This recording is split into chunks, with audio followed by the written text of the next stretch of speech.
What's up and welcome back to Talking Nutrition. Today is a bonus episode and I'm going to share with you my very first seminar. So we're going to break it up into 5 episodes. So for the next 5 Thursdays, starting today, you're going to learn all about calories. Then we're going to get into macronutrients next week. The week after is going to be micronutrients, nutrient timing, supplements.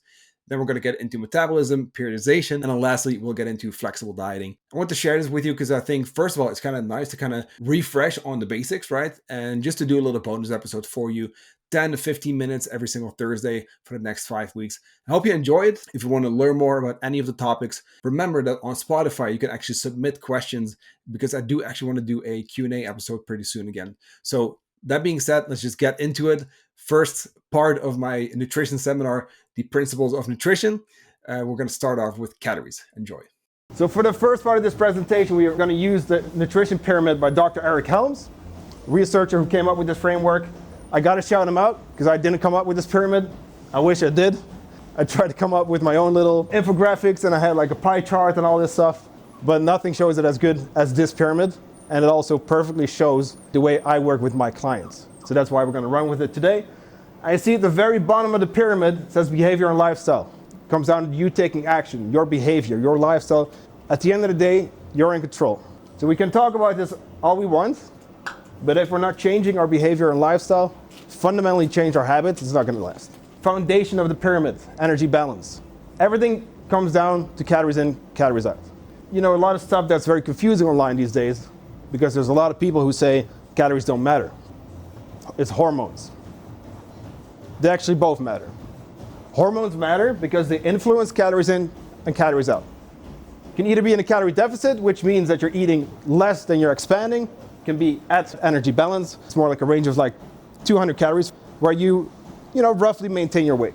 And then you can be in a surplus where you are gaining weight. And that's where you want to be if you want to actively put on muscle. Now everything comes down to energy balance. Like I said, whether that's low carb, high fat, or low fat, high carb, keto, carnivore, vegan, intermittent fasting, it comes down to calories in versus calories out. That's also why these people actually lost a whole bunch of weight. There was a professor who did the Twinkie study. All he ate was Twinkies. He lost 12 kilos. They have Jordan Side, who had a Big Mac every single day, lost a bunch of weight too. And then another professor or scientist who lost 25 kilos after only eating McDonald's every single day for 6 months. It's pretty crazy, right? That's not what you would expect, because we're always told that it's unhealthy food. Now, I don't really think that this is a good idea in the long run, but it does show that you can lose weight while eating these foods, and you can include them in moderation. And what's even crazier is that these people got healthier. Their blood markers improved, cholesterol levels, blood sugar levels, they improved because they lost weight. So simply by losing weight, if we're overweight, we can become a healthier person. And hey, in some cases, you actually want to be gaining weight instead. There's also people who actually want to gain a little bit, or maybe too skinny, for example, who don't eat enough. Calories in. So there's actually a difference, guys, between the calories that you consume and that you actually absorb. Sometimes you don't absorb all the nutrients that you eat, but that's not really something that we're going to try to calculate because that's impossible. But if there are some gut problems, then probably is a good idea to maybe address that first, instead of maybe jumping into a bulk where you're just adding food over time.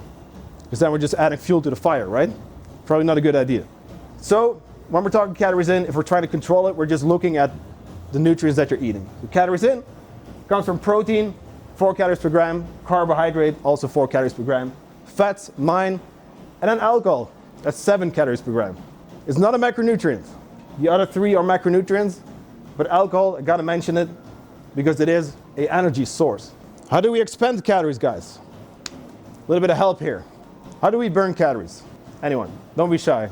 I'm the shy one here. Moving, yes. Very good. Anyone else? How else do we burn calories? You see there's 4 little blocks there. Just by living. Just by living, yeah, very good. Breathing, yeah. Very good. Even sleeping. What's that? Sleeping. Also while you're sleeping, yeah. Anyone else? Any other wild guesses? To check people. Digesting. Yes, very good. Very good. So we actually covered them. You got something to say, Arnold?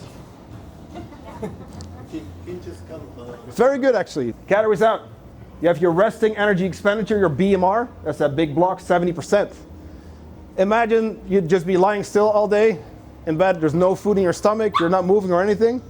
your body is still working. It's still doing a pretty important job of keeping you alive. Pretty important, right? Your heart is still beating, your organs are still working.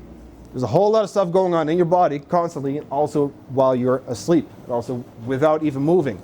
That's why people in a coma can actually lose weight. 70% basal metabolic rate. NEAT, non-exercise activity thermogenesis, 15%. That's daily movement, basically non-purposeful movement. So what I'm doing right now, I'm moving up and down, I'm moving my hands, blinking, twitching, etc. That's NEAT. NEAT is 15%. NEAT is also the one block that you can influence the most when it comes to calories burned. So remember that. That's why we're very big on steps in my coaching program. Like you said, digestion, very good. So digestion, thermic effect of food, 10%. So 10% of your total daily energy expenditure goes to digesting food, breaking it down, absorbing, etc. And we got eat. It doesn't mean food, but it means exercise, activity, thermogenesis. 5%. So what you guys do here in the gym accounts for 5%, of your total daily energy expenditure. 5% goes from exercise. That's kind of crazy, right? Of course, there's a difference between people on the treadmill and me, who doesn't do cardio at the moment. There is going to be a difference, guys. And in the short term, yes, you do burn more calories during cardio. But knowing that on average, it only accounts for 5%, it doesn't really make sense to just show up here to the gym just to be burning calories, right? Even though a lot of people do that. On top of that, there's no single fitness tracker out there that can accurately calculate calories burned. The same goes for the machines. I'm not against fitness trackers. I'm wearing 2 right now. I got my Whoop and I got a step tracker, because this one doesn't have a step tracker. But there's no single device out there that can accurately calculate calories burned outside of a lab setting. Now, you guys don't live in a lab, so let's not worry about it. You want to exercise to get better. You want to build muscle, you want to get healthy, you want to get stronger, right? You want to really get into the process of like getting better, getting fitter, we're getting healthier. So don't show up here just to be burning as many calories as possible, because one, it's not your best bet, because you actually might as well go for a walk, and it's actually going to do more, or just get your daily steps up in general. And second, like I said, we can't really calculate it anyway, because the device only looks at weight, height, age, and then sex. That's it. But it fails to keep into account things like diet history, which has a big impact on your metabolism, which we're going to talk about. How much muscle you have on your body, for example. So a machine is not going to know. So that's it for calories out.